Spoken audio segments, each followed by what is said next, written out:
Weihnachten ist es bald. Deine ganze Familie kommt. Und du weißt nicht, was du zum Apero bringen. Und Patricia hat schon gelöst. Hier ist der Weihnachtsapero für deine Familie, für deine Liebsten. Ganz einfach gemacht mit Stedi. Festmenü Teil 1. Was mir mega wichtig ist, und da möchte ich erwähnen, das ist Wildfanglachs. Ich kaufe wirklich nur solche. Und was brauchen wir sonst noch? Was brauchen wir noch? Also es geht auch mit geräucherten einheimischen Forellen. Übrigens, das ging auch. 3 verschiedene Crostinis mit einer Basis. Die Basis ist Frischkäse. Jawohl. Und dann machen wir eine Fischvariante, eine getrocknete Tomatenvariante, also ein bisschen so italienisch-mäßig, und die andere Variante mit Speck. Und so hätten wir unser Apero fürs Festtagsmenü. Fürs Festtagsmenü? Genau. Mir läuft jetzt schon das Wasser im Mund zusammen, ich muss schon schlucken. Du musst dich aber kurz beherrschen und gehen, damit ich arbeiten kann. Und komme gerade wieder. Genau. Damit sie hier auch schön köcheln kann, geben wir ein bisschen gutes Like rein. Das hilft uns, dass wir den Kanal weiter ausbauen und mehr Menschen die Rezepturen sehen. Genau. Jetzt schnell aufs Like drücken. Du jetzt anfangen. Zack, zack, zack. Zack, zack, zack. Und bis nachher. Bis nachher, ja. Ciao miteinander. Unsere super schnelle Crostinis. Wir machen eben aus einer Basis 3 verschiedene, weil wir das so wollen. Du kannst daheim nur eines davon machen, nur 2, oder du kannst noch mehr Variationen machen. Ich nehme Toastbrot. Ich nehme hier so eine Dinkeltoastbrot. Man kann auch ein anderes Vollkorn nehmen. Das hat nicht nur Grund, dass die mehr Nährstoffe haben. Es hat auch den Grund, dass es bleibt stabil in Form. Also wenn ich nur hier Weißbrot nehme, könnte ich zum Beispiel schwieriger so mehrere auf einmal schneiden. Ich habe jetzt 4 übereinander und so können schneiden. Die sind stabiler. Es ist dieses Grund vor allem. Man könnte auch so ein Baguettebrötchen nehmen. So finde ich noch interessant, dass das so geht. Ich verteile das hier in eine vorbereitete Backblech mit Backpapier. Ofen habe ich schon eingeschaltet. Bei mir habe ich so Umluft gewählt, 200 Grad. Die kommen dann nur schnell in den Ofen, damit sie knusprig werden. Und die Zeit, die sie im Ofen verbringen, habe ich hier so um die 3 verschiedene Basis oder die 3 verschiedene Paste für diese Crostinis vorzubereiten. Also die sind hier, damit sie auch eine schönere Farbe haben, ein bisschen mehr Geschmack entwickelt, machen wir wenig Olivenöl drauf mit meinen Stedi-Pinsel.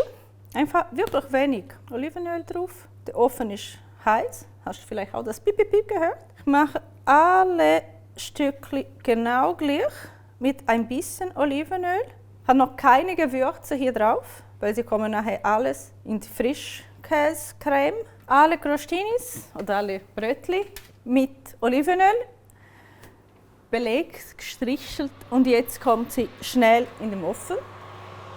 Aber ja, nicht vergessen, man kann auch bei sich einen Timer einstellen, es geht wirklich nicht so lange. Was machen wir? Heute mache ich hier eine mit Lachs, eine mit Speck und die andere mit getrockneten Tomaten. Also brauche ich mein Schneidbrett weiter für die getrockneten Tomaten. Ich mache auch noch die Basis dafür mit Frischkäse und getrockneten Tomaten eben. Ich nehme gerne diese, die getrocknet und wieder eingelegt sind. Ich finde, sie sind schmackhafter. Die schneidet man einfach kleiner. Die sehen zwar schön aus, so ganzen, aber nachher ist das so schwierig zum Essen. Deswegen schneidet man so. Das ist netter für unsere Gäste. Tomaten geschnitten, die kommen bei mir hier in eine Schüssel. Ruhig mit ein bisschen Öl dazu. Oder? Den ganzen Geschmack hier verwenden wir auch noch. Hände gewaschen, Öl weg von den Händen. Kann ich dann hier anfangen mit der ersten Variante. Frischkäse mit getrockneten Tomaten. Für die zweite verteile ich auch hier schon ein bisschen von diesem Frischkäse. Also ich habe 3 verschiedene. Nehme ich dann hier 3 Schüsseln. Wenn du noch die originale Verpackung hast von der Frischkäse, brauchst du nur 2 Schüsseln dreckig zu nehmen, die andere wäre dann die Originalverpackung. Also zuerst die getrocknete Tomate. Ich habe versprochen, oder? Etwas Italienisches. Also dann nehmen wir nichts wie echte bisschen Pasta-Gewürz und ein bisschen Steckhauspfeffer noch. Und dann muss ich nur rühren. Da mache ich gar keine weitere Öl dazu, weil eben die getrockneten Tomaten schon im Öl eingelegt sind. Dann habe ich diesen Fettanteil hier schon, was auch viel Geschmack bringt, oder? Und auch eine herrliche Glanz und Farbe von der Tomaten. Fertig ist die erste. Schau, was mein Crostinis macht im Ofen. Ja. Sind schon knusprig, also nehme ich da raus. Die können aber noch ein bisschen warten, bis ich auch so weit bin. Und dann lasse ich das auch beiseite, das ist schon gemacht, oder? Mit der getrockneten Tomate. Dann nehmen wir also Fischgewürz. Weil ich das so gern habe, mache ich zusätzlich noch ein bisschen Dill dazu. Und da muss man nur auch wieder rühren, schön alles verteilen. Ich bin so ein Fan, ich mache auch hier Steckhauspfeffer. Auch schön untereinander rühren. Ich mache hier auch kein Öl dazu. Lachs hat ja schon genug Fett und da bringt mir schon genug Geschmack. Wenn man gern hat, mache ich hier noch ein bisschen mehr Rettich an. Und zwar wirklich in diese Soße, also in diese Paste, in diese Creme hier schon. Dann kann ich nachher das besser verteilen. Riecht jetzt wie eine Lachsoße. Und für die Speckvariante brauche ich nicht viel mehr als Herdöpfelgewürz. Und auch da ein bisschen Steckhauspfeffer. Ich mache trotzdem ein paar italienische Kräuter dazu. Es gibt auch noch ein bisschen Farbe dazu. Und auch da, wie bei dem anderen, schön rühren. Habe alle Brötchen jetzt mehr oder weniger verteilt. Soll ich mit dem Fisch anfangen? Ich gebe wirklich nur ein bisschen Frischkäse drauf. Einfach die Mischung für den Fisch, oder? Das werde ich auch hier mit allem machen. Der erste Paste ist weg. Und jetzt einfach mit sauberen Fingern, wie immer, tun wir diese Fisch hier drauf verteilen. Und natürlich, Kreativität ist dann gesagt. Du kannst gleich das schreiben, was würdest du sonst drauf auch noch machen? Was wäre noch die Alternative bei dir? Was darf bei dir auf keinen Fall fehlen auf so eine Crostini? Also jetzt, der erste Crostini-Teller ist fertig, lege ich da, mache ich mir Platz, wasche ich wieder die Hände. Machen wir den zweiten, Frischkäse und getrocknete Tomaten. Vielleicht hast du vorher beobachtet, wenn nicht, sage ich jetzt, ich habe für die Variante mit Fisch und für die Variante mit Speck weniger Creme, also weniger Paste gemacht.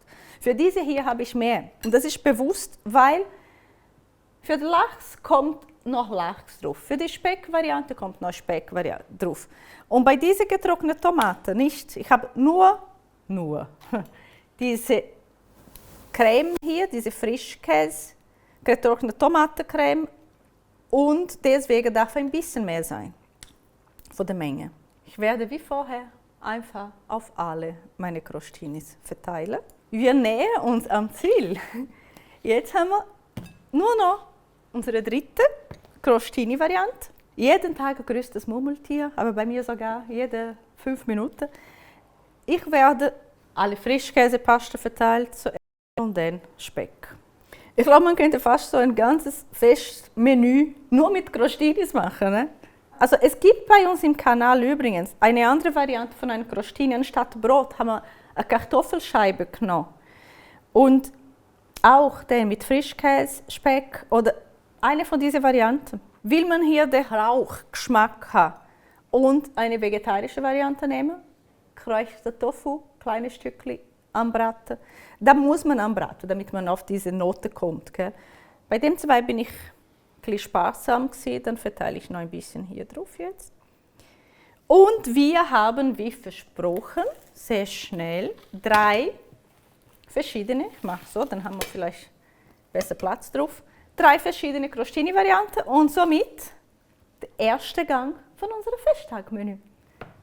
Braucht nur noch, der steht jetzt zum Vorkosten und nachher werden wir hier alles zusammen essen. Last Christmas I gave you my heart. Very Hast du next day Weihnachtslieder I gern, gave it oder nicht away. so? Ah. These years, da schalalala. Probier! Wow, mega, oder? Ich stelle euch vor, so einen Apero daheim mit euren Kollegen, mit euren Freunden und mit euren Städtis. Nicht nur zum Weihnachten, würde ich sagen. Das kann man immer Oder? brauchen. Man kann auch andere Lieder spielen und dann essen. Ich habe nicht so mit Weihnachtslieder. Unchain my heart. So. So, welche willst du erst probieren?